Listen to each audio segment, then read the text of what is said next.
everyone. It is Monday. No, it's Wednesday. It feels like Monday. It's Wednesday, June 1st, 2022. And it's time for our visit with our three pundits. What's going on in the world? What has happened since our last take a look after the 2020 elections? When we met in 2021 and figured out whether our democracy was going to survive and what was going to happen to this country and all the issues. So let's take a look at what's in the world today and what our pundits have to say about it. Let me introduce the three pundits. They are, here you are. You can see Greg Loudon from California. Hi, Greg. Good to see you. Good morning from California time. And then under Greg is his faithful sister, Shannon Loudon from Connecticut. Hi, Shannon. Good afternoon from Connecticut time.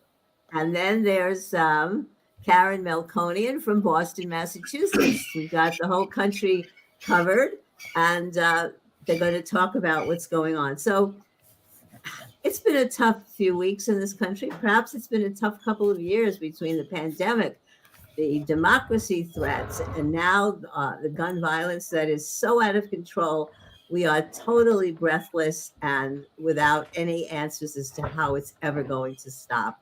And we need your commentary on this. So before we get started looking at some of the political cartoons that really help us to elicit our feelings on these issues, I want to ask each three of you two questions. The first question is, what's the number one issue today that you think is facing our country that threatens to unravel what it means to be America? I'm going to start with Greg. What's the number one issue in your mind? Well, I don't think, for me, the number one issue isn't a threat to unravel America. The number one issue is a threat to humans being able to survive on the planet, and that's climate change. I just read a study this morning that said the intensity of storms in the southern hemisphere is increasing to such an extent that what they thought we were going to see in 2080, we are going to see in 2030 in terms of the change of that kind of climate. And that's just one indicator. Living in California, we're dealing with a drought that is going on basically 20 years at this point. There's no water in the Colorado River. One of the things that people underestimate is the power supply for the southwestern United States is based on hydropower from Hoover Dam and other places, and there's not enough water in those dams to power the hydroelectric generators. I was talking with someone yesterday, and I was talking about, kids planning for the future, and how can you plan for a future when it's so fraught? There are multiple sources of anxiety in our country that are pushing all of our frustrations and all of our reactions to things to extremes. And underlying all of that, I think, is the fact that our climate is changing. We're not certain what the future holds. And it hit 145 degrees on the surface of the earth in India a couple of months ago. 145. Last year in British Columbia, the highest temperature ever recorded in North America was equaled. It was the record was 122 in Death Valley a few decades ago. They hit that in Western British Columbia last year. Wow. So Greg, tell me why, because it is such an existential threat to our survival, right, on this planet, why we don't have the sense of urgency that people like you have. Some do, but right now it looks like in our own country, it's very hard to drum up the political will to get anything done. Is that just because we just seem to lurch from one emergency to the next, from one tragedy to the next, and we need to have an ultimate tragedy on the line before we're going to do anything? Well, I think it's a number of things, but first of all, climate change is climate change. It's a slow process, and you're right that we lurch from emergency to emergency. And the way our political system is set up, we operate on a 2-year time span. And so the things that are important in the next 2 years are what get addressed. But the other thing for me is, it's a classic problem of the costs are being borne by everybody, but the benefits of not acting on climate change accrue to a very small group of people. Basically fossil fuel industry and other industries like that. And so they can afford to spend a lot of money to prevent effective action because they benefit more than other people do. And the costs are spread out. And also the costs are generally borne, or excuse me, the most deadly effects are borne by people who don't have the money to escape them. Right. They also don't have the money to affect the policies. Okay. Well, thank you, Greg, for bringing up that issue. It is very, very important. So, Shannon, let's go to you. What's your number one issue of urgency today? Well, I absolutely agree with my brother with regard to something that threatens humans. And I'll take it to what I believe is threatening our democracy, because I see the potential overturning by the U.S. Supreme Court of the longstanding precedent of Roe versus Wade as just the potential death knell or whatnot to a number of civil rights that have been longstanding, at least decades, in the United States.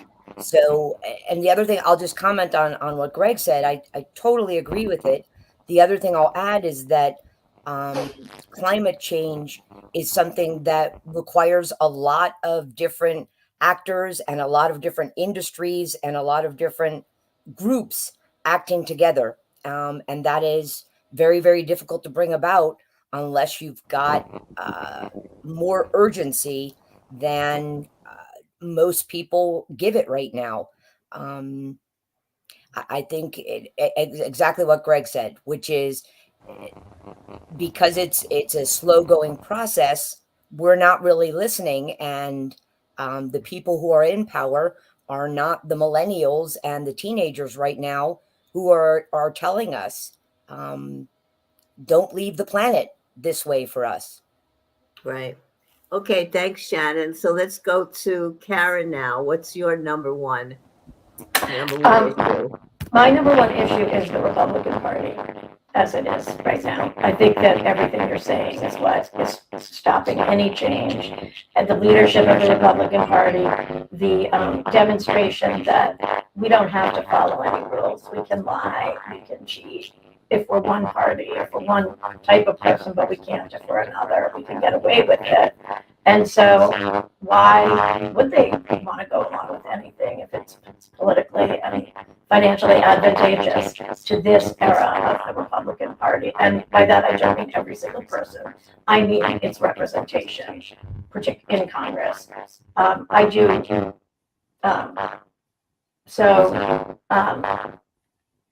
Am I hard to hear? Yeah, Karen, if you could try to put on some earbuds, perhaps. They're that on. might help. Well, They're they're not. on. The sound is not good. So we'll go on and we'll take it from there. Just wait. Let's turn to Greg again. So, Greg, number one was climate change for you. What's number 2 and 3? Very briefly. Well, building off what Shannon said, the collapse of trust in our court system. It's not just Roe v. Wade. It's basically the idea that previous precedent is not going to bind the current Supreme Court. So there is no such thing as settled law anymore. The last thing I would say is the increasing unrepresentativeness of American government, whether it's the filibuster, whether it's gerrymandering. I think more and more people feel that the government does not represent them and to a certain extent can't represent them. But the problem is, as Shannon said, the people in charge are the people who were successful under this system. So they do not see the system as a problem. Right. That's number 2. Number 3. That was 2 and 3. Oh, it's 2 and 3. Okay, So great. there's the court system is 2, and the idea that trust in the courts as a neutral Okay. arbiter of the law is going away. And then the third one is general representativeness of the government. Right, right. Of course, Shannon and I, as attorneys, will tell you that precedent is important, but precedents can be overturned. What gave us the civil rights movement in the courts was overturning Plessy versus Ferguson, right, Shannon? So Yes, ma'am. precedents don't have to be sacrosanct, but clearly in this particular case, those candidates for the Supreme Court, conservative justices who came on and I think were telling the senators when they were being questioned by them, well, of course, Roe v. Wade is a precedent, maybe not a super precedent, but they did not really lie and mislead in a way, because Shannon and I know that precedents that are wrong in history can be overturned. Of course, we only overturn precedents when we lead to more rights. We don't overturn precedents when we go backwards, right, Shannon? Well, and I asked very close friends of mine who are appellate experts, just with such an established precedent as Roe, how in fact it could be, for lack of a better term, overturned. And the only way in which that kind of precedent really can be changed is if the case and the issues that are being brought before the Supreme Court on the specific details of the case have not yet been thoroughly decided, I guess is the best way to say it, so that there could be an argument that there isn't really precedent. And my understanding is that's something that's coming about. So that is, not only is precedent able to be overturned when it was wrongly decided, but certainly something as staunchly decided or as solidly decided as Roe really can only be elaborated on, or as you said, further disintegrated or whatnot, when there is an avenue to allow that to occur. And I think the most important thing there for me is not necessarily the rights given by Roe, but the fact that it was based upon privacy rights, and what that may do to any number of other rights, civil rights, same-sex marriage rights, and whatnot that were based on the same privacy clause. Right. And I think the point that you and Greg both made about the court system and about people losing their faith in our democratic processes has a lot to do with the imbalances caused by the Electoral College and by gerrymandering, where we know that a majority of Americans, for example, don't want Roe versus Wade overturned, or a majority of Americans are for certain controls on guns. But because of the Electoral College allowing us to elect people who don't get the popular vote, because our gerrymandering of congressional districts allow us to have many more Republicans in the Congress than Democrats. When more people vote for Democrats for the House of Representatives, all of that contributes to the imbalance where we now have institutions that do not mirror what the people want, right? Yes, and I think what's interesting, Sheila, that I have discovered only in the last many years is just how important local legislatures and state legislatures are, exactly to what you're talking about, which is that the borders and the congressional districts are decided upon by a state legislature. And unfortunately, in the United States, as far as my politics is concerned, many of those are Republican controlled. Fortunately, we've seen even some Trump endorsed or backed federal judges knock down the very unfair gerrymandered lines by the state legislatures in the last couple months. But I think you really, many people do not appreciate how important local government and state government are and really focus only on or often on the federal government. And then you have to figure out that the state government is what determines the borders, the policies, and whatnot that get affected at the national level. Right. So was your number 2? What was your number 3? You're talking to Greg. No, No, I'm I talking didn't. to My number Shannon. 2. We didn't get to my number 2 yet. My number okay. 2 was what's going on in Ukraine, Okay. and what's going on with Russia and Putin and whatnot, and how that has destabilized many economies, including affecting the United States economy, and just the devastation that's been brought about to the Ukrainian people and many countries surrounding it. And what's your number 3? Well, I was trying to figure that out. You can go on to Karen if you wish, but I think my number 3 is kind of along the lines of what Karen and Greg have mentioned earlier, which is how do we get a better functioning government so we actually can get things done? And I will lay that somewhat at the feet of Mitch McConnell and the Republicans. But I'm just curious. As you know, I worked down on Capitol Hill in the 80s when we had Newt Gingrich versus Jim Wright and Tip O'Neill. Ronald Reagan was president. And somehow we managed to, the Congress in which I work for a congressman managed to get things done, managed to pass legislation, very important legislation. So I know that there's been a lot of things leading up to our current situation, but I'm really concerned. That's my major concern for our democracy, which is it's not functioning. It's not functioning as it was intended to function. And what do we need to do to change it, the filibuster or whatever else, so that it Right. does function and actually accomplishes things on behalf of the American people? Right. Well, you went back to the 80s, so I remember the 80s and Ronald Reagan. And I think his administration and what he said at his inaugural has helped to bring up the cynicism and the feeling on the part of many people that government doesn't have the answers and cannot help us solve our problems. Remember when he said government is not the answer to our problems, it is the problem? And I think that created a whole generation of people who don't look to government for answers. The Republicans try to privatize everything, right? And we Democrats try to use government as an agency for good, but too many people have become cynical. And I think the 80s and the Ronald Reagan administration was a big impetus for that kind of feeling, you know? Do you think about that?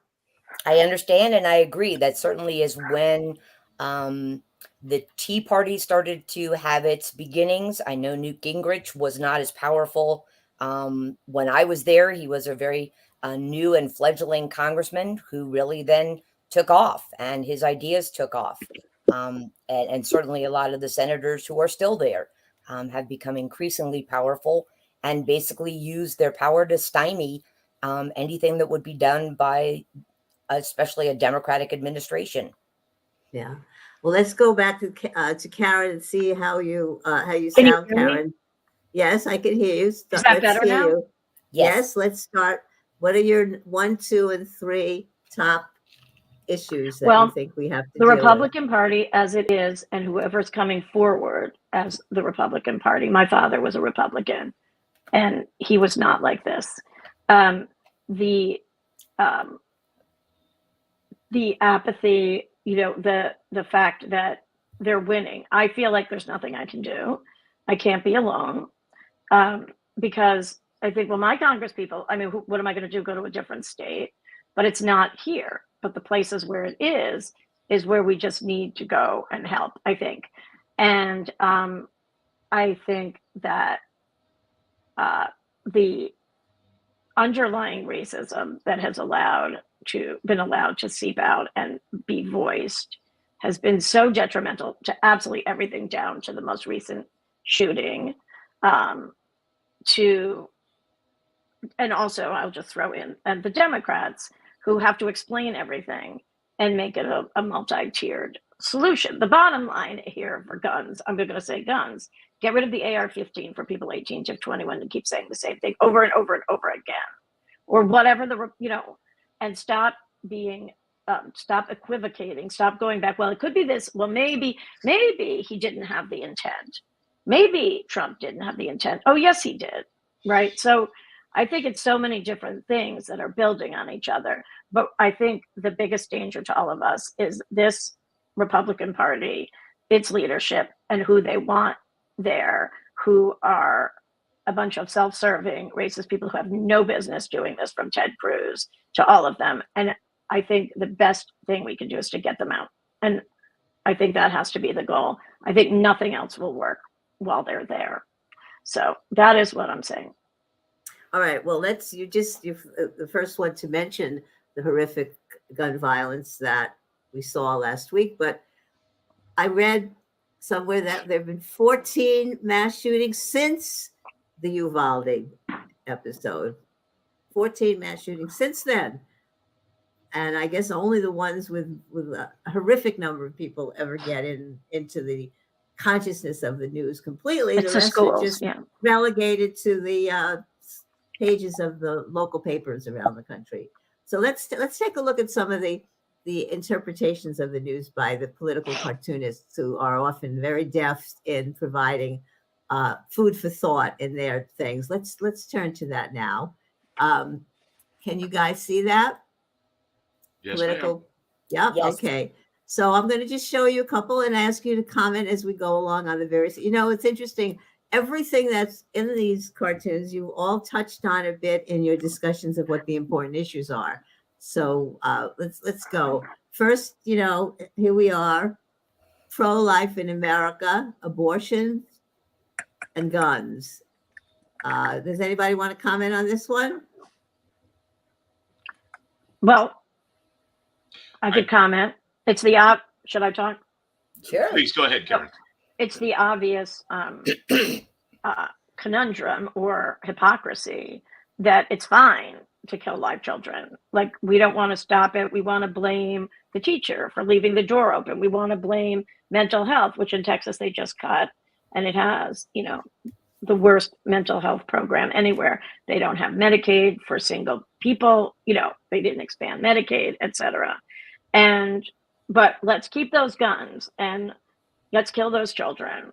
But let's control let's make sure that we can take over women's bodies and decide when they should be giving birth to one of those real life children who, when they're real and alive and out there, they have no desire to protect, to provide any, unless they're rich, but to provide any safety net for those children. And all we have to do is look at Texas.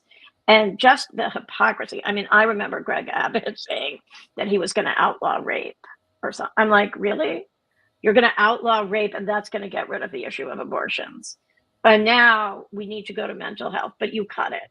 So I have to keep going back to this level of hypocrisy and these one-liners that they use. And so I keep coming back to, I'm going to say about guns, there was that New York Times thing, the last 8 shootings or more that were in schools were carried out by 18 to 20-year-olds with an AR-15 or some automatic weapon. I don't even know what the word is. So to me, get it together and at least stop that particular bleeding and ban them at least up to 21. But then everyone else goes on. And there's so many other issues with guns. And we know that in the poor neighborhoods, a lot of people are being gunned down with handguns. But if we keep diffusing the issue, we will never, ever start. And the red flag laws, I mean, what were they going to do if they found it? I'm so annoyed by this. I wanted to take out of it and I don't know what. But, even if someone had reported this guy, they couldn't take his gun because they don't have red flag laws. In fact, now they can just walk around with their guns, right? So, but Right. What they say makes no sense, but they're zingers and one-liners. And so people just take them. And I just have to say, I think we need to start doing more of the same. Simple, simple, simple. All right. So I think that's the only way we're ever going to do things. Right. Yes, so Greg. Sorry. I just wanted to say, here's another cartoon showing Cruz and so forth. We all kind of get that. My feeling is one of tremendous futility, because I just don't think that there is any political will in the country now, certainly not the votes, to outlaw assault weapons again, as we did back in the 90s. But it was sunsetted after 10 years, you recall. And then when George W. Bush came into office, the ban left and was never reinstated. So long as we have over 400 million guns in this country, and so long as we have the right-wing Supreme Court's interpretation of the Second Amendment as something sacrosanct, constitutional right to bear arms, so long as we have that and all these guns, I don't believe any laws that they pass around the edges for, background checks, the red flag laws, I don't believe any of them will stop this carnage. And I just have a tremendous feeling of futility. So Greg, disabuse me of that feeling. Tell me what can happen. Here you go. The NRA paying, do you know how much they paid for Mitt Romney? Over $13 million went to his campaign, and they paid $20 million to Trump. Greg, what you make a comment on this? Okay, so one of the things that in reading in the background, one of the things for me is I've always been just astonished at what was the motivation for pushing the elimination of all limitations on firearms starting in the 80s and 90s. Why did that become a cause célèbre of the right wing? And one thing that I just discovered, which is just an anecdotal data point, was that Mitch McConnell was elected to the Senate with strong support in the field from the NRA for his first term. The NRA very well may have made the difference in Mitch McConnell getting elected to the Senate for the first time. So that relationship and his position within the Senate is so close and so vital to to his history that may offer some explanation of why we've continually gotten pushed to the right. As far as, the other thing that I remember is when you have a Supreme Court justice saying that the individual right to bear arms is the biggest fraud, and he used the word and he underlined the word fraud ever pushed on the American people. And you go back to when you said that they were strict about the Second Amendment. They're not strict about the Second Amendment because the Second Amendment doesn't say that. Nope. The Second Amendment says you have the right, basically the Second Amendment is saying you have the right to bear arms as long as you participate in a militia that is well regulated, that is to support the security of the state. It does not say you have the individual right to bear arms. This was the incident this morning. A man carrying a rifle, an assault weapon, was robbed of that assault weapon by another person with a gun. The person who had been robbed went to his truck, pulled out another gun, and started shooting at the person who had robbed him and injured several bystanders. That's where we are. Right. But Greg, understand that for most of our constitutional history, the majority of constitutional scholars, even conservative constitutional scholars, did not believe that the Second Amendment gave the right to bear arms to the individual in the individual's home. Well, that's why it called it a fraud. Right. That's why the Supreme Court justice called that right a fraud, And even Scalia, in that horrible decision in Heller, even he said that no right is absolute and reasonable regulations are okay. My fear is that this court is so conservative and so right-wing that even when states or the federal government pass laws that are somewhat regulatory, bring some relief, I don't believe there's any relief possible in this country at this point. But let's say they do and they make some difference. The Supreme Court, right, Shannon, can still find those laws unconstitutional. Shannon, your comments on this? Well, I think I'm going to go back to what you asked Gregory, which is try to dissuade you from your feeling of futility. I don't know if I can do that, but I'm not hopeless. I do believe that there is a possibility with all of the outcry that's happened that maybe we will finally overcome the tremendous power of the NRA and people who want to own guns to put some kind of safeguards in. I mean, this cartoon that's up right now is exactly what Connecticut Senator Murphy was crying about, literally crying about on the Senate floor, which is how do we continue to send our kids into a school where they are practicing drills to not get killed, to not get shot at? I don't know how a parent, especially, cannot look beyond the issue of my rights, which is not constitutionally given. I mean, it's very, very clear. If you're a strict constructionist, the Constitution, Second Amendment doesn't say that. But I don't know. I would hope that after what happened in Newtown, in Connecticut, something would have changed, but that we're coming up on the 10-year anniversary. So I was gonna say, I guess I'm 10 talking years, both ways. yeah. I'm not Well, hopeless, but I don't see a futility in trying to get national legislation. The only thing, I see Karen raising her hand real quick. The only thing that I've been told a number of times is that we already have enough gun restrictive legislation on the books. It's a matter of enforcing it. And I don't believe that's true at the national level. So I do believe we need it. Yeah. Before I call on Karen, let me just say, Sandy Hook was 10 years ago. Yep. At that point, I had some of the parents from Sandy Hook on my program. They came to Norwich, Connecticut from Newtown, Connecticut to talk to me. They were full of hope and a sense of promise. They were organizing. They're still organized 10 years later, but they were organizing to go down to Congress, which they did, to lobby, and nothing happened. That was 10 years ago. All right, Karen, go ahead. Well, I think that I'm going to go back to what I said at the beginning.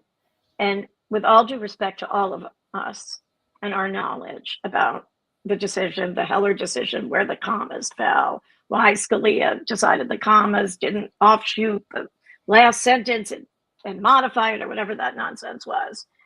This conversation is another reason why we don't get anywhere, because the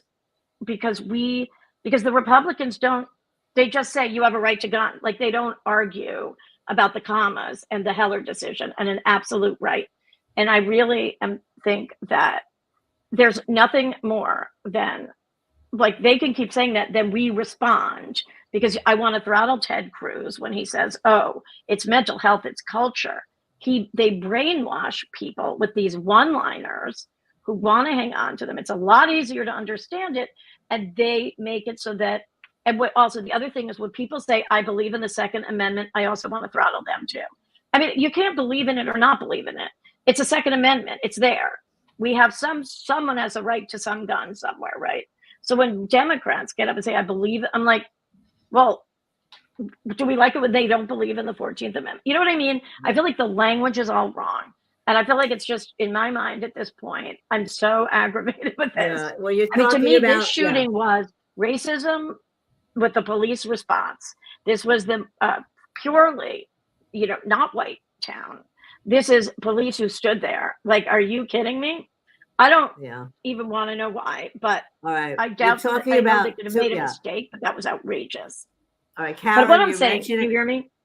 Yeah. Well, I just wanted to interrupt you to say, you're talking about messaging, that somehow the Republicans and the right wing are able to have these one-liners, these sound bites that are more successful than with Democrats. We get bogged down in the truth. The truth isn't always. We got to stop with the truth already. It's done with the truth already. All right. Now, I'm just going to point out one thing and recommend. There's an article in the Atlantic magazine that talks about the need for parents, students, teachers to rise up and maybe have some kind of a boycott. I don't know if you've heard about that, and just don't go to school in September until something gets done. All right. One thing, Here we we just go. need one. And when you talked about apathy, I want one more thing to say. You talked about futility. I feel futile because I feel like the conference, even Chris Murphy, okay, like, and then we have the people on the news. Oh, but the gun crime, the problems are really over there. No, they're really over there. No, they're there. No, if we get background checks. No, if we get red flag laws. No, if we fix our mental health. One thing, let's do one. It doesn't fix everything, but if we could get one thing done, I think people wouldn't feel as futile. And Well, if I we don't could just know. keep putting that New York Times thing, the last 8 shootings in the schools were 18 to 20 years, and they used AR-15s. Done. And Yeah, but blast look, that yeah. out there. Compare No our one's taking your country. gun. Compare our country to Australia. They had a mass shooting a few years ago, I know. and the Australian Prime Minister, she was just Right. at a She went to college see Biden. commencement and spoke, Right. and she got a standing ovation. She said after that mass shooting, All of this will not do. We cannot have this in this country. She clapped her hands and she said, "That's it. We're done." They started a buyback program. So, Greg, why can't we do something like that in this country? Just done. Do it. One thing. Greg. One thing. Greg.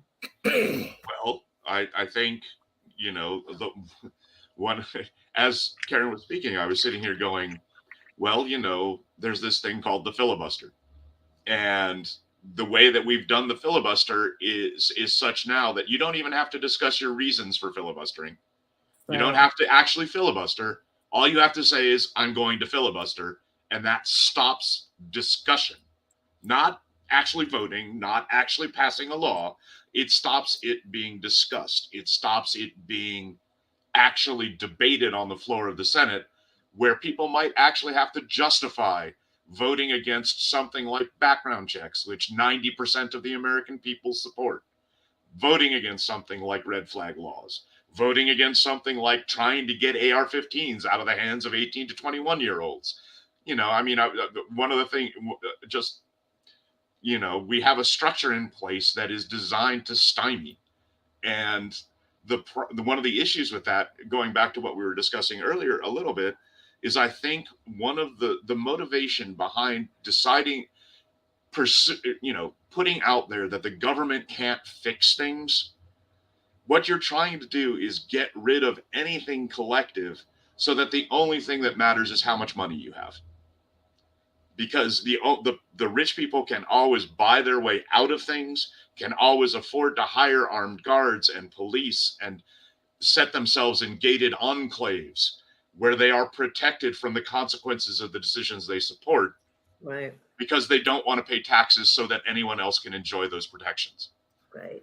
So let's see what happens, guys, in the next few weeks when supposedly Blumenthal and Murphy and 3 other Democrats are working with 5 Republicans on some legislation. But again, let's see what happens and if anything gets done. Let's turn again, Shannon, that other mass shooting in Buffalo that brought up the racism and now this replacement stuff that's been happening in this country since Charlottesville and probably before. Let's comment on that. A couple of these cartoons. Shannon. You're muted, Shannon. Thank you, Gregory. I think that's a lot of what is driving what is going on in the United States, and that is fear.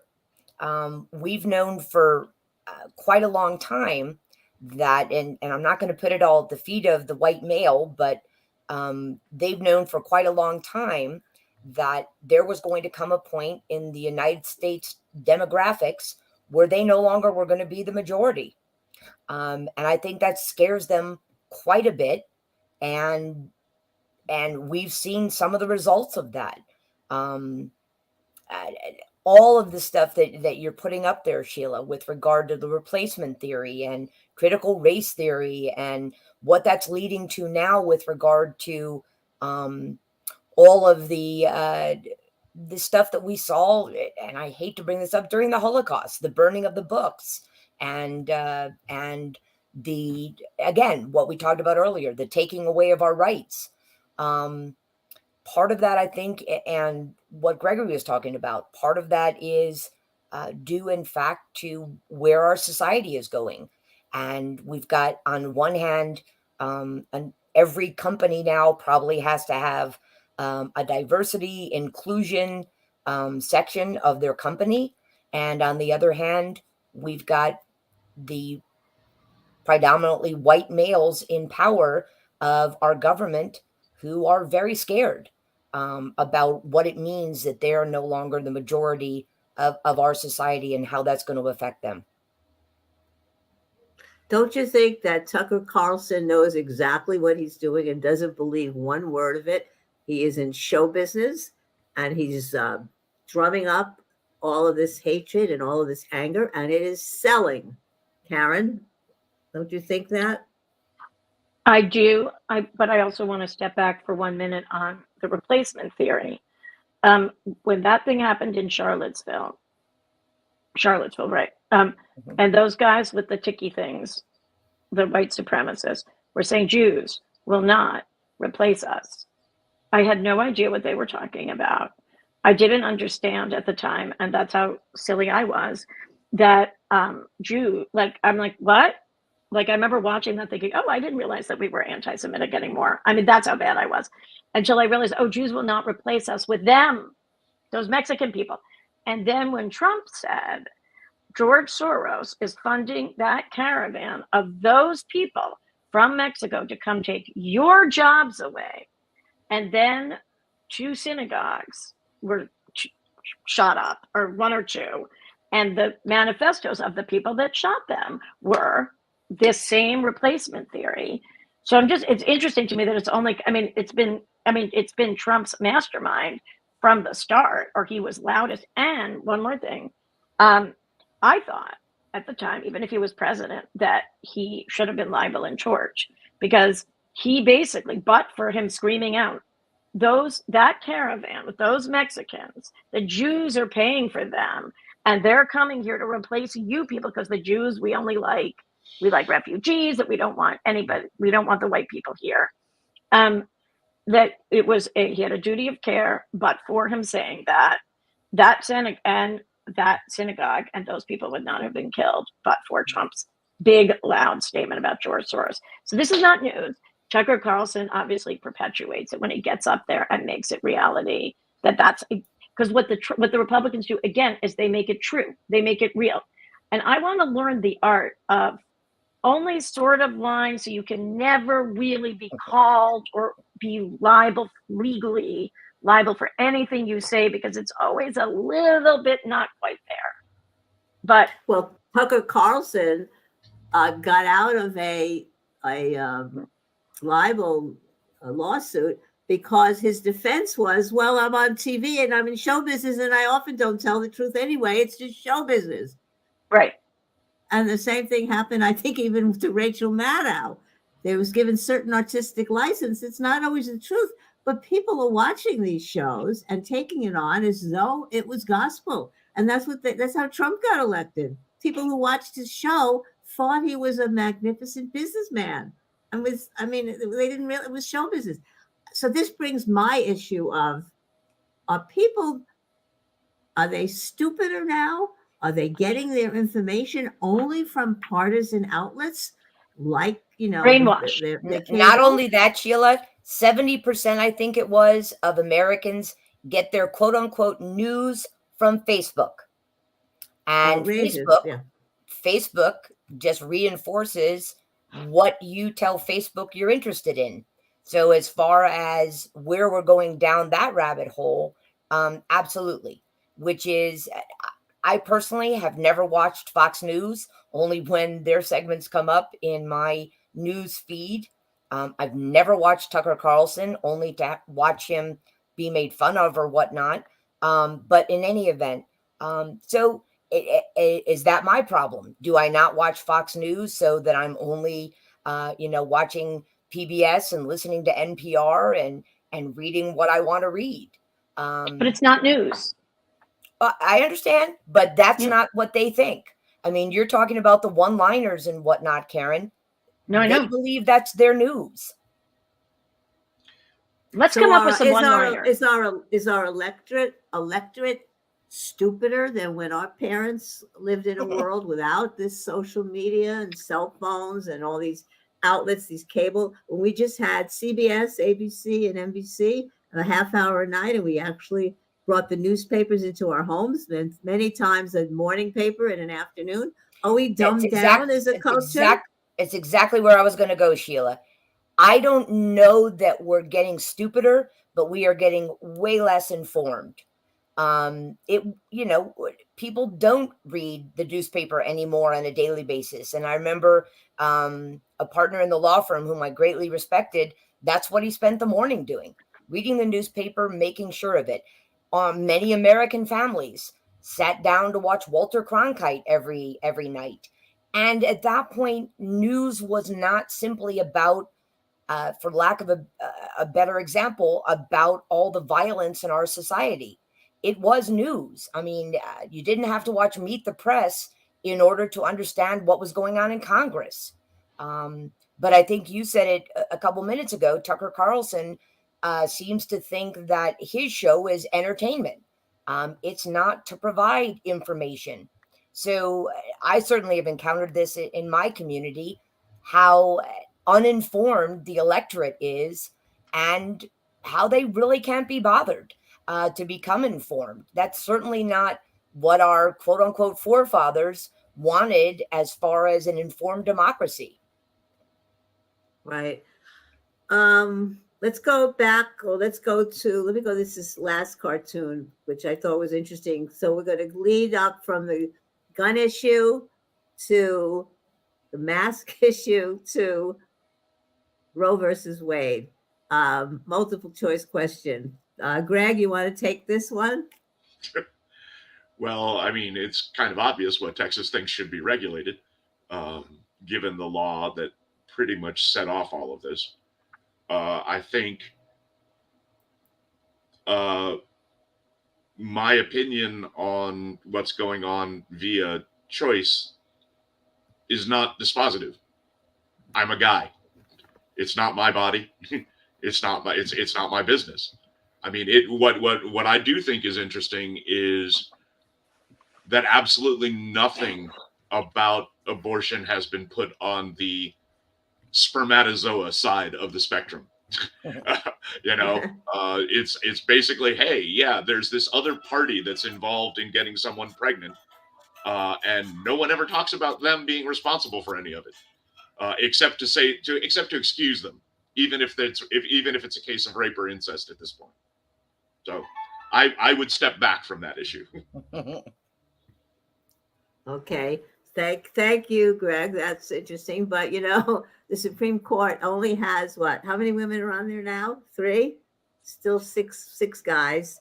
So I would hope that you would make a good decision if you were on the Supreme Court in this area. Karen, what's your thinking on this issue? Well, I want to just step back. I want to just answer you. My child keeps calling me, even though I said I'm doing a show. I wanted to step back and is the electorate more stupid? I'm going to go back to the Republican Party. I was reading a book that I couldn't manage to finish called Democracy in Chains, which I'm sure I mentioned the first time, by Nancy McLean, basically about the Republican stealth plan to, make sure that, as Shannon said, they didn't become, or that the minority, because they were going to become the minority, would then rule. And that everything that's been done step by step by step to take the state legislatures to do this, they have had a stealth plan to do this. Now, whether sound bites were one of them, they have been focused. They are anti-women. I mean, I don't know why they care so much when they don't care so much about the children when they're alive. So I just keep blaming this group because this was the plan. The next question, what was the other? Oh, so yes, firstly, I think we have to stop using the word abortion. I'm going to go back to my one-liners. It's choice. I have a right to choose what I do with my body.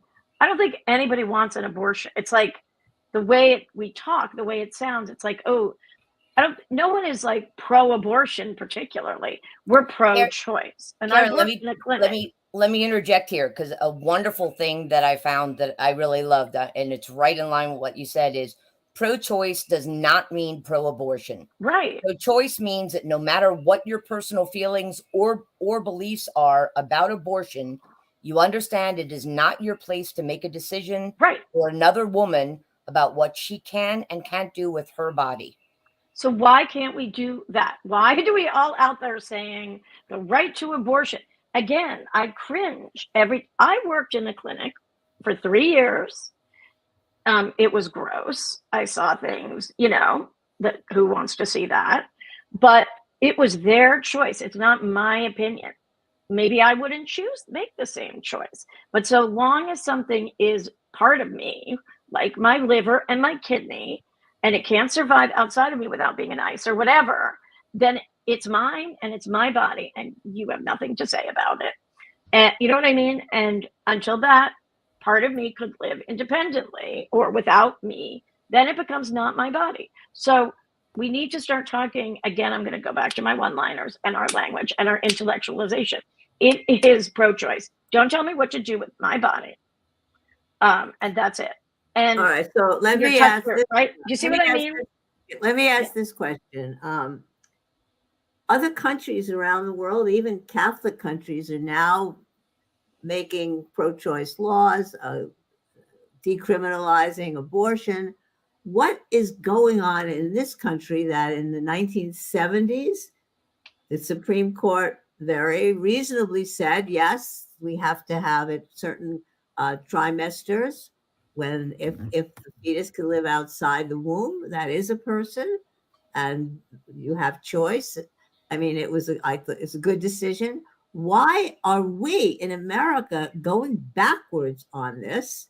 Is it because the Supreme Court is out of step with the way most people feel, or is it because there's something in our culture that's going backwards also? Shannon, what do you think?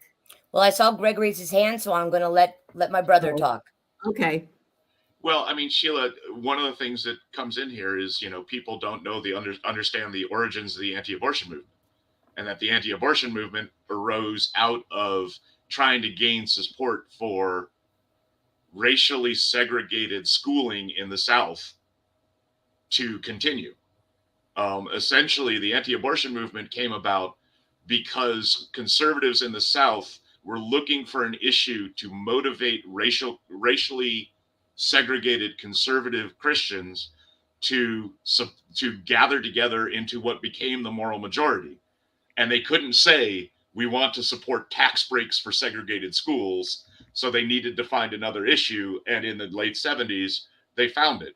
I mean, there's some great articles about this where the heads of the Southern Baptists basically, and, other sort of what became evangelical churches in the early 1970s had no issue at all with Roe, had no issue at all with abortion.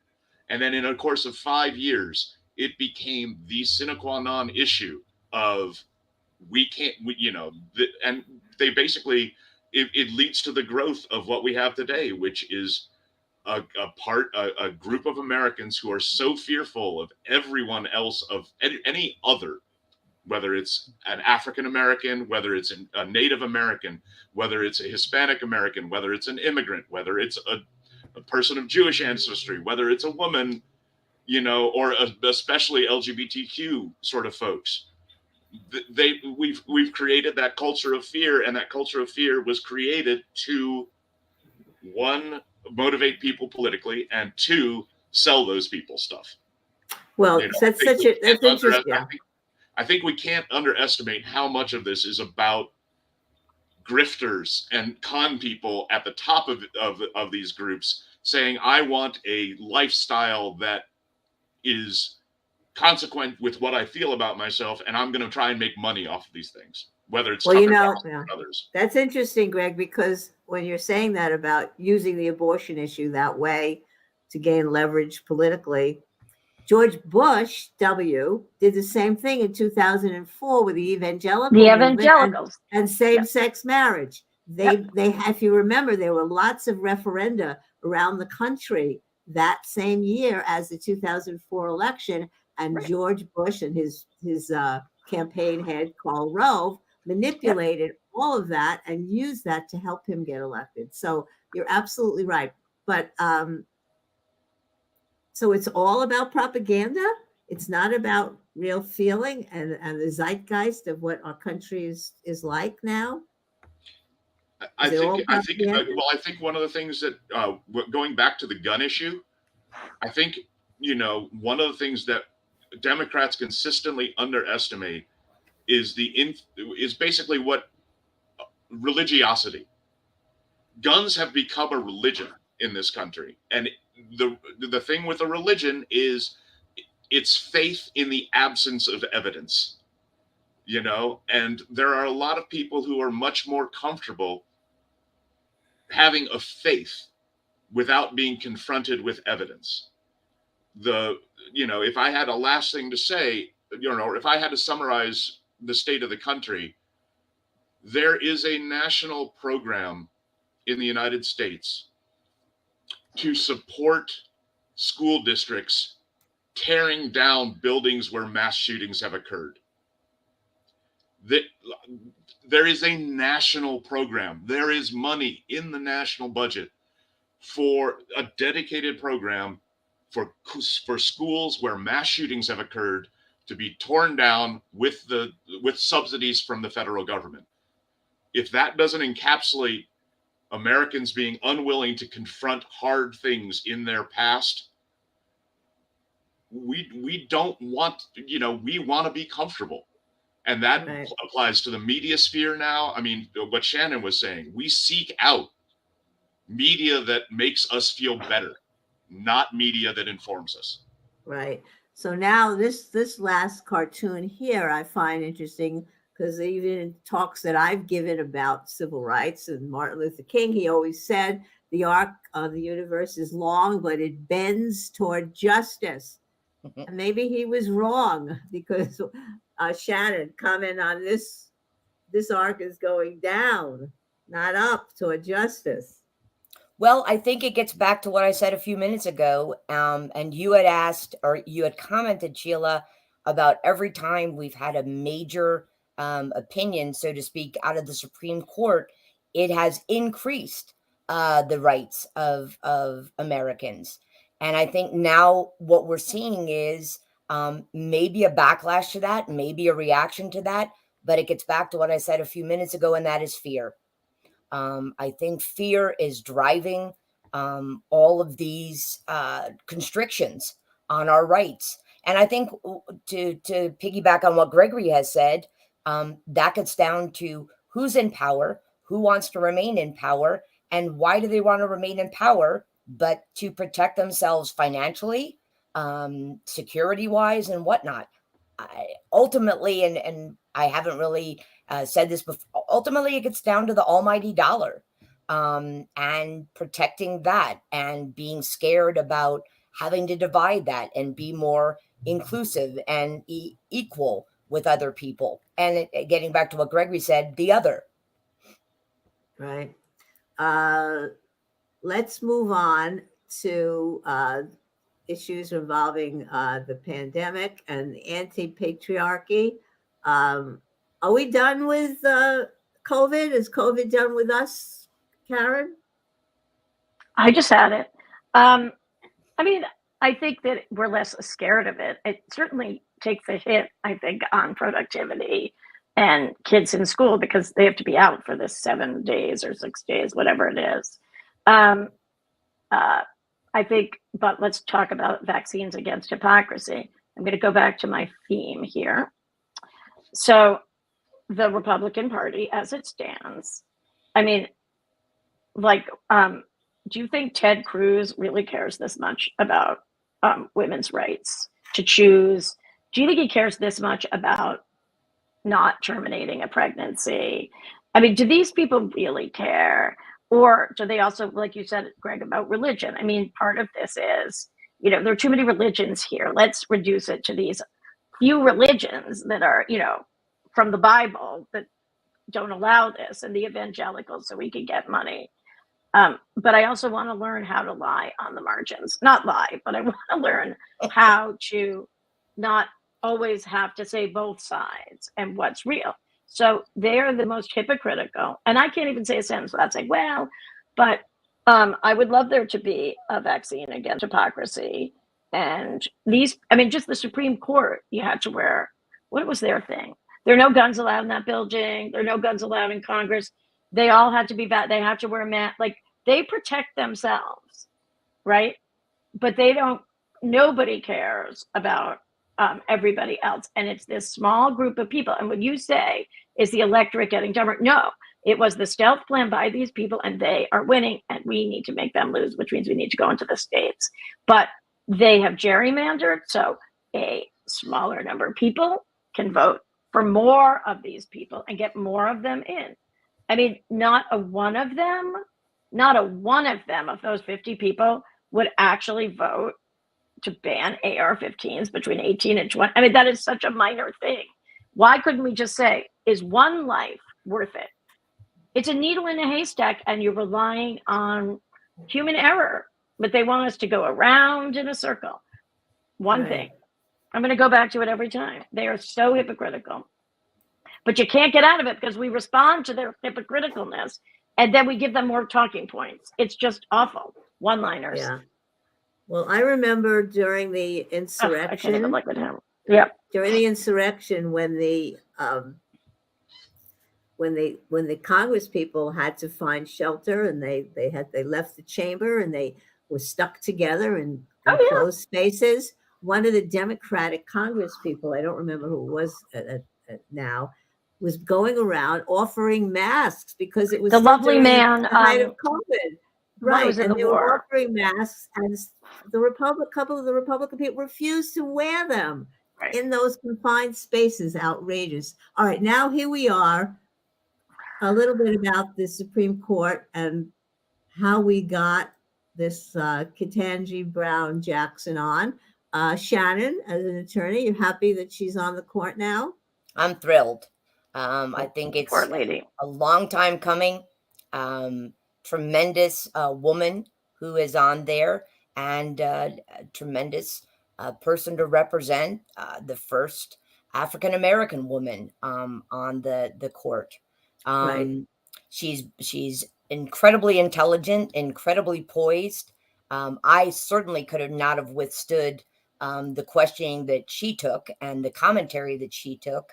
And I think she will do a terrific job getting in there with the 8 other justices and maybe turning things up to the best of her ability. Unfortunately, she'll be in the minority. Right. But you see, there you go again. They made a circus out of it. They knew she was going to be confirmed. They knew she was qualified, and yet they had to turn it upside down. They had to try to harm her reputation. They tried to turn her sentencing into letting criminals off, pedophiles, outrageous. But they did it anyway because their base people out there loved it. What I find is one of the greatest hallmarks of Trump and his crowd is the cruelty, the insults and the cruelty. People love that the most. It's outrageous. All right, let's go on. Talking about that, Greg, we got the Republican Party and the MAGA snake crunching it, suffocating it. Talk about that. We're still not done with this, the king and his lie. Greg, what do you think? Are we ever going to be done with him? The problem is we're going to have Trumpism without Trump. He identified through whatever evil genius a segment of the American people that would be motivated by hatred, be motivated by fear, be motivated by greed, and he played them like a harp. And the scary thing is there are more competent people who now recognize that audience and its power, who are coming along, whether you're talking about DeSantis, whether you're talking about any of a number of people who the governor of Virginia, people who managed to cloak or at least make more subtle and I guess palatable to a few more people the raw motivations that Trump used. I mean, one in response to what people were just saying. I mean, what they figured out was that if you gave people a focus of their hatred, you could change what you said was the right thing to do every month, as long as you kept it about keeping someone else down and punishing someone else. A wonderful article, Sheila, based on what you said, is or fairly early in the Trump presidency, was the cruelty is the point. Right. One of the things that I feel about, there are people who are wrong about masks on the left. There are people who are wrong about masks on the right. But in my experience, the people who are wrong about masks on the right are angrier. They are angrier at the people who are trying to get them to do something different. The people who are on the left are like resigned at this point. They'll protect themselves. But the people, I had someone, when the mask mandates first were challenged, I wandered into a grocery store and there was an older white guy with his t-shirt saying, my immune system is my mask, no mask on. And they want the confrontation. They want the fight. I think this speaks to what you're saying, Karen, that people on the liberal side of the spectrum try to intellectualize and try to find common ground a bit more versus Right. they want the fight. They don't want to reach a solution. They want a fight about things. Right. And that's So, the core of yeah. Trumpism. You got to wonder now how many people still believe that Trump, quote, won the election and was defrauded out of a victory, when for every single election he's either involved in or has a supporter in or supports someone in. It doesn't matter. It always is rigged if he doesn't win or if his guy doesn't win. So the guy in Georgia running, Purdue, running in the primary for governor against Kemp, lost by like 50 points, right? And Trump still said that election was rigged. Do you think that Trump's crowd, his rally goers, really believe him, or it's all just a big, cruel, fun game? They They're can't brainwashed. possibly believe him anymore. They like his one-liners. It's simple. They're brainwashed. He says it. They believe it. They don't look any further because they're it also depends on the efficacy. I mean, if we're going to continue to see that candidates backed by Trump are not going to be successful, then that's going to get at how much longer Trump himself is going to be effective. But getting back to what Gregory said, it's Trumpism that we have to worry about, and not necessarily Trump himself. And I have an ongoing debate with people I respect very greatly about whether or not Trump will ever be convicted. I still have tremendous hope in that. Well, fleeting hope in that, but I do have some hope that something will come out of one of these many, many lawsuits that will finally bring to a halt all of the lies that have come out of or still coming out of the 2020 election. Well, but Shannon, when he loses a lawsuit, he just says that the judges are corrupt. The Supreme Court's corrupt. Everyone is corrupt. It's all a fraud. And it's just amazing that you would think it would get tired and people would stop believing it. I believe that people know it's not true anymore, but they don't care. They like his style. They like the cruelty. They like and they'll do anything to stop voting for those Democratic, socialists, right, and communists or whatever. And here's just another example of a Trumpite, this Dr. Oz, and the guy in Ohio, what we thought was a reasonable, erudite writer, right? and he's turned to Trump to get ahead, right? One of the things I think, Sheila, is that it's a catechism at this point. It's a Right. statement of faith rather than Right. something you actually believe. You have to repeat the election was stolen. You have to repeat, Right. you know, and it's not the actual belief, it's the repetition. Yeah, and the public repetition of that mantra that buys you credibility with that crowd. Right. Because again, what we got back to earlier was they're not informed.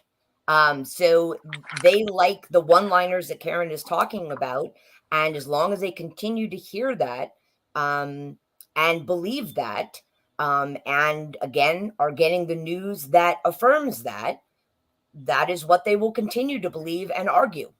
Right.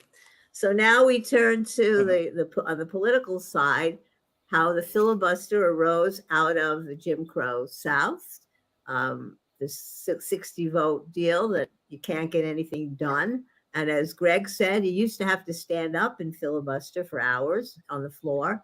Now, all you have to do is say you're going to filibuster it and nothing happens.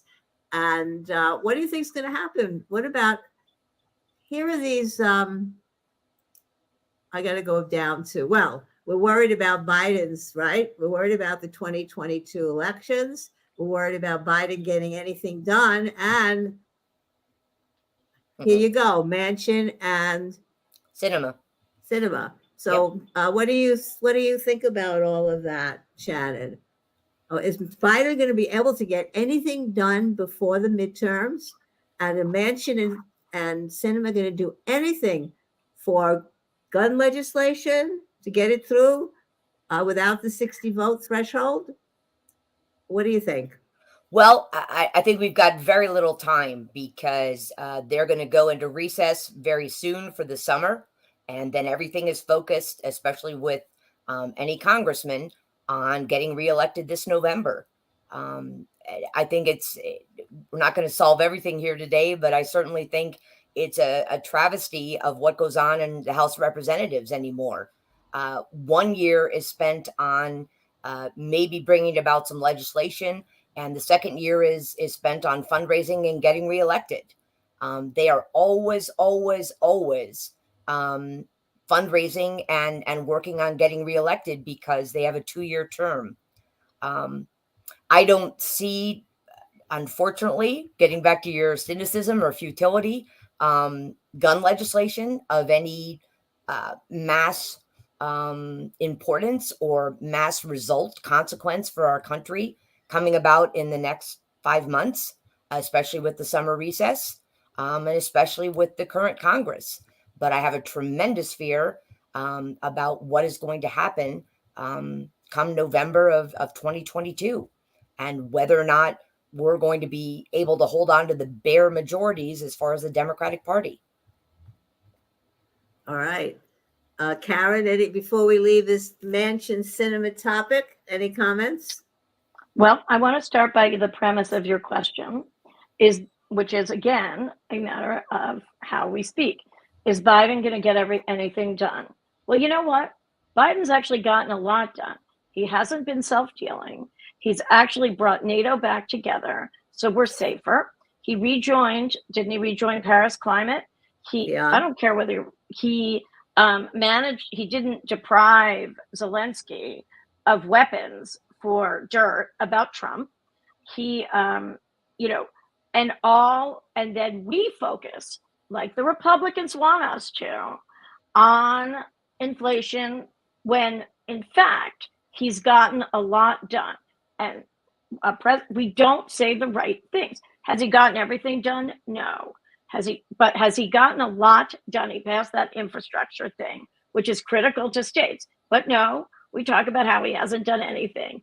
He hasn't done these things we want him to do and we think are critical. He has done a lot to move this country, to make us more respectable. And if we keep responding to he's causing the inflation that he can fix, then we're feeding right into this. He didn't cause the inflation. It started already, and probably Trump caused it with his stupid tax cuts. And so those people had the money, but there was blah, blah, blah, blah, blah. A president doesn't cause inflation. but we keep feeding into it. And when we harness all our anger on these two morons right here in front of me, again, we're feeding into the Republican. Oh, they don't like what we like. The bottom line is, it is in the message. We have to message one-liners, propaganda, zingers. He's done a lot. Look at your life right now. Yeah, I agree Well, with you, Karen. and But he had yeah. to do a lot given what he was given immediately upon taking office. He We did have a to stop tremendous joining the amount bandwagon. with the Right. pandemic. Right. Just did a wonderful job there. Right. And exactly what Right. you're saying, Karen, I greatly respect what you're saying, because I've heard it time and time again about the messaging about everything that has been accomplished since he took office. And our news, the news I watch, they have to do the equivalency. Stop it. You know, Right, and right, just yeah. like, there's not a black, like, how about what Trump would do now? I inherited the worst blah, blah, blah, blah, blah, blah, blah, Right. ever. Look Yeah, what I've done. yeah, You brainwashed people into All right, thinking it no went from doubt. here to here. Look, guys, no doubt. Biden did a lot of good stuff. That's and it. Right.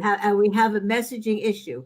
However, I will point to two things that are critical, that we had our hopes up so high and that I predicted and thought he was going to do. The voting rights stuff, which we're going to get to that now with the January 6th and the insurrection. That is a huge disappointment. We need voting rights legislation terribly. And the second was, and the Build Back Better, things like the child tax credit, which is an unbelievably fantastic program that has now been sunsetted, and we don't have it, and we need to get it done. So these great disappointments, I think they do weigh heavily. They weigh heavily on me as a Democrat. And yes, I'll tout the Democratic message. We need better messaging, but I don't think we can overcome those things that I mentioned. But Sheila, to get all of that done, you have to have a cooperative Congress. I understand, but I wanted Biden to whip Manchin and Sinema in shape out of respect for him as a leader who needed to get these issues done. But don't blame him, blame them. Well, okay. All right, let's go on. Let's go on. There he is. Here we go again with the filibuster and Manchin. Got it. I think the other thing, though, is for Manchin and Sinema, we play into their ego trip. Right. We don't say there are 50 Republicans marching in Right. lockstep against Right. all of this.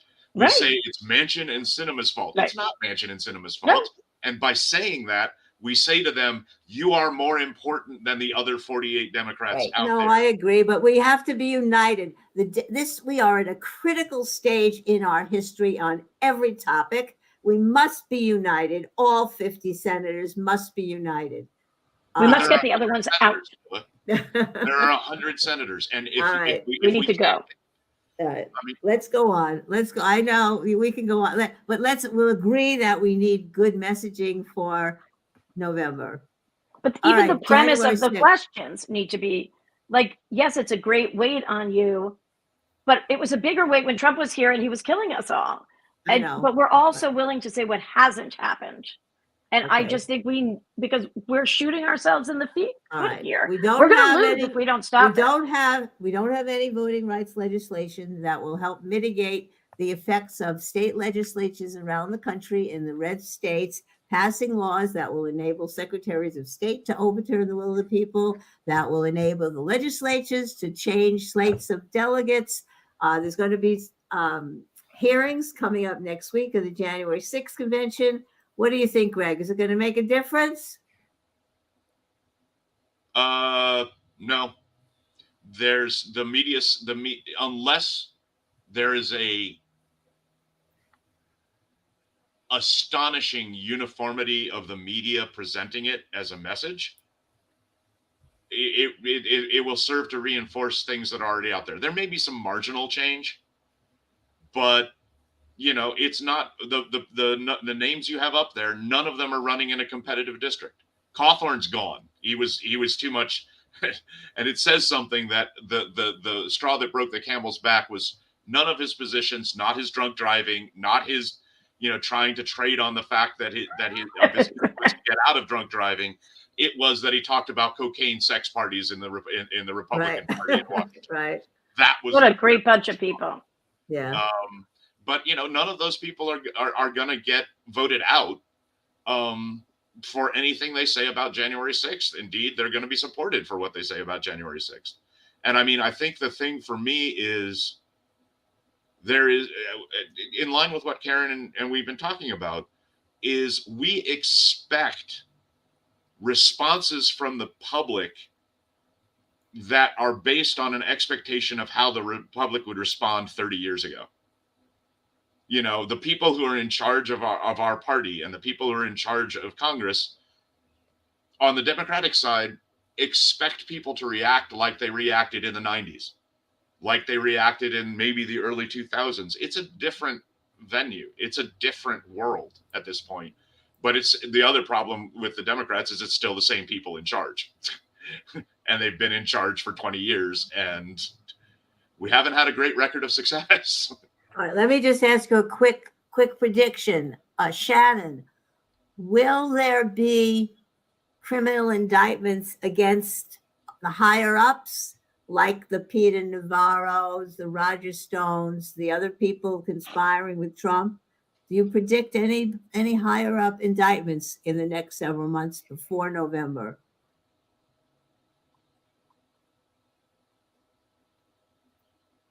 Shannon?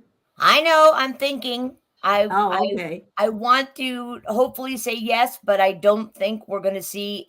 We might see one, but unfortunately, I think if any indictments, it's going to be the underlings, and not something Karen? Yeah, Karen, what's your prediction?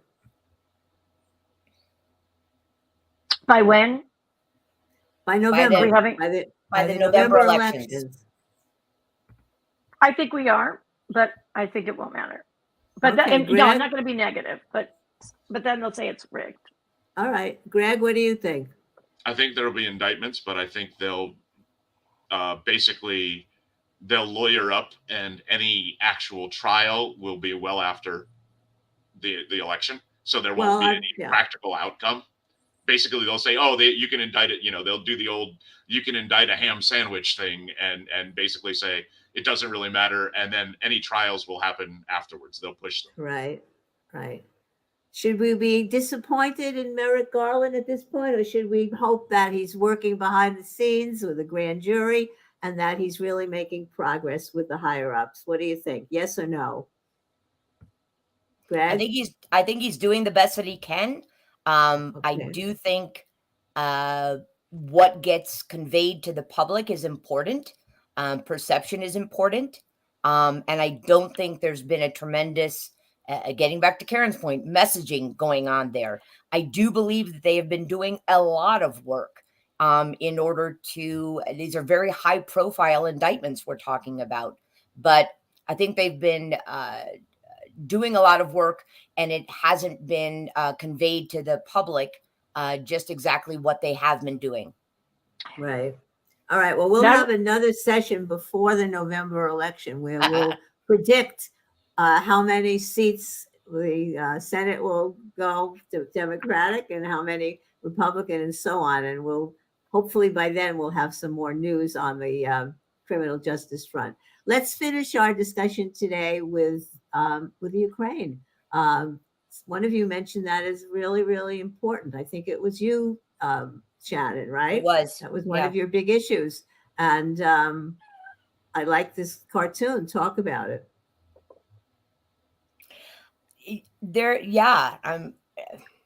I guess the bottom line is, and it's interesting because when you were asking us to come up with our 3 topics, there are so many topics to choose from. I felt badly not having gotten into the gun issues and the Black Lives Matter issues.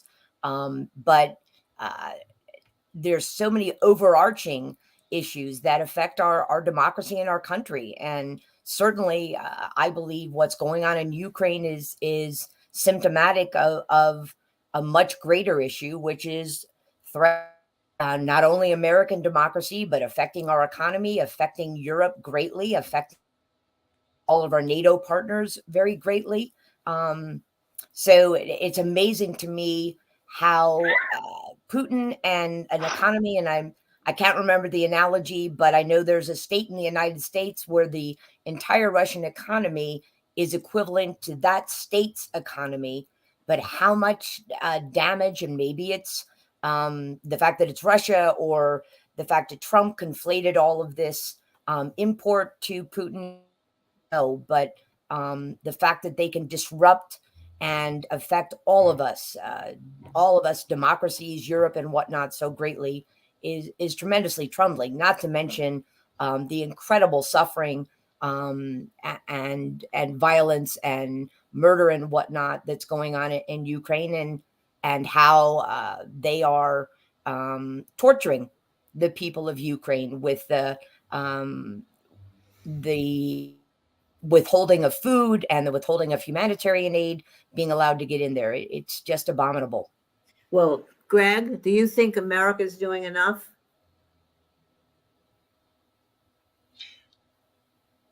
No, but I'm not quite certain what more we can do and should do. I think one of the scariest statements that I've seen in the last few months about Ukraine is on Russian state TV a couple of days ago. A member of their parliament said, we're just going to have to kill 2 million Ukrainians and essentially depopulate the Ukrainian population from the area we want to control, either by killing them or by forcibly relocating them. And then they'll make the argument that, this is a majority Russian district now, and let's have an election and we'll win.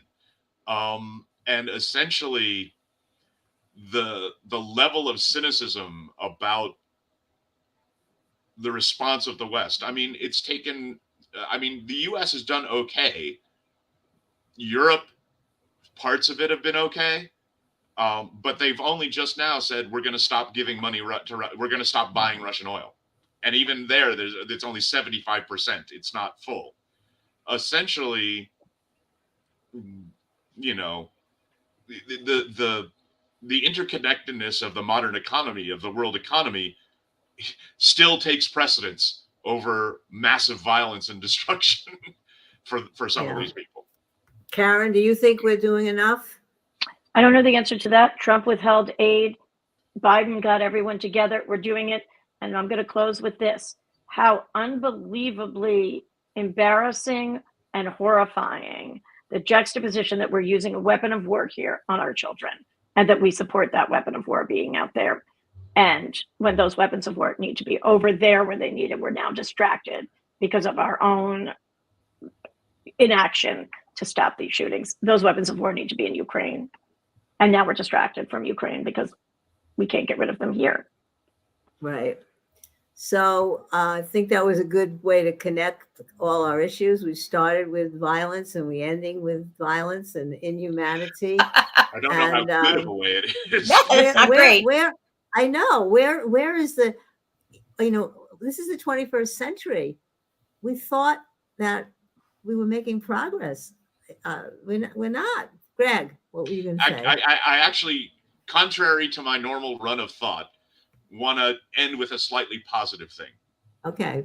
Which is, in other regions of the world, there have been some substantially good election results in the last few months, whether it's in Germany or in Chile.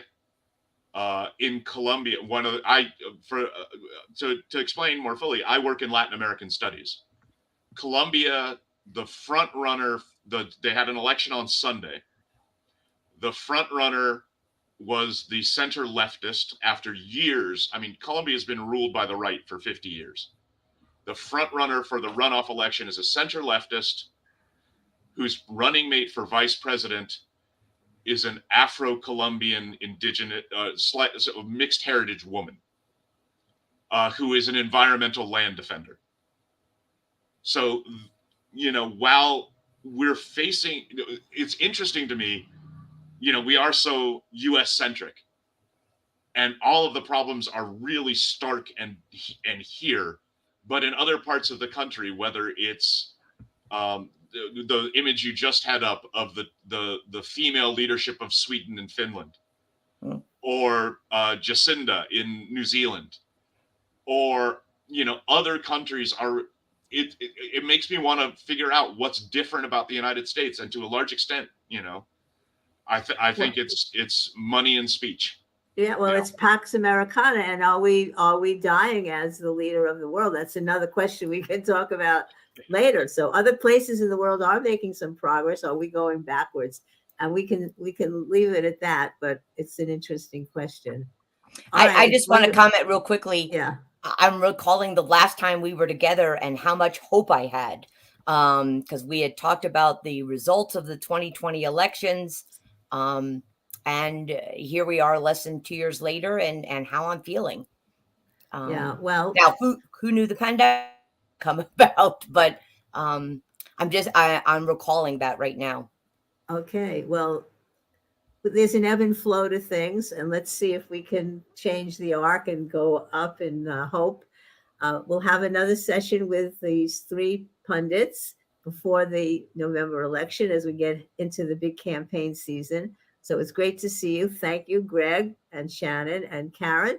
And bye, everyone. We'll see you next time. Thank you very much. Thank you, Sheila. Bye-bye. Bye.